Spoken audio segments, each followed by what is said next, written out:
Inaonekana kuna sintofahamu kubwa sana inaendelea ndani ya Wasafi Media, lakini pia ndani ya uongozi wa Diamond Platnumz, kwa sababu hiki ambacho kimeanza kusambaa sasa hivi kuhusiana na issue ya Wasafi Bet inaonekana ni issue ambayo iko serious sana, lakini pia kama ambavyo tunafahamu haya mambo waga yako sensitive sana. So Mange ni mtu fulani hivi mbaya, kitakaga ukijua kitu lazima nakijua kwa upande wake, and that's why unakuta mambo yanakuwa kama hivyo. So this time amekuja kutusanua kuhusiana na issue nzima inayoihusu Wasafi Bet baada ya Wasafi Media kuweza kukumbana na sakata zito la kusema kwamba inauzwa, na mpaka sasa hivi tumeona pia ni media fulani hivi ambayo inapiga mziki, vipindi vijaweza kurudi. I don't know kuna nini ambacho kinaendelea, lakini huenda ile story iliyokuwa inazungumzwa kwamba tayari mmiliki anataka kuihamisha Wasafi Media kutoka Tanzania kuipeleka South Africa, huenda ikawa ni issue ya kweli kabisa. Lakini yote tuachane na hiyo. Kuna ile sakata jipya la kuhusiana na Wasafi Bet ambapo mimi nimeona tu amegusia Mange kule kupitia kurasa yake ya Snapchat.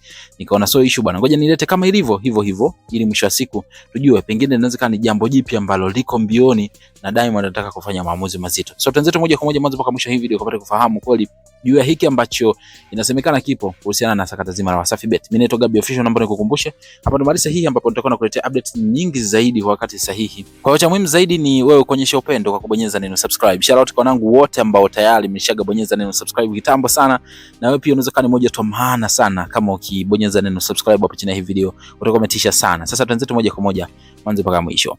Tunafahamu vizuri kabisa ni hazijapita muda mrefu sana ama siku nyingi sana tangu lilivyoweza kutrend sakata la Wasafi Media kuweza kupigwa bei. And of course muda haujapita sana, hatimaye limezuka tena sakata la Wasafi Bet. Inavyosemekana ni kwamba kuna mambo ambayo yanaendelea ndani ya uongozi wa Wasafi Media, ambapo Diamond ambaye sisi tulikuwa tunamfahamu kama ni CEO mmiliki pia wa Wasafi Bet, inasemekana kwamba maamuzi yamefanyika na Wasafi Bet inaenda kuuzwa kwa mara nyingine tena. Ila awamu hii inasemekana kampuni inaenda kwa upande wa Muhindi, sio watu wa South Africa kama ilivyokuwa kwa Wasafi Media, bali ile kampuni inasemekana inaenda kwa moja ya Muhindi ambaye ni tajiri sana, ameingia na kuweka dau lake na inasemekana kwamba anataka kuinunua Wasafi Bet.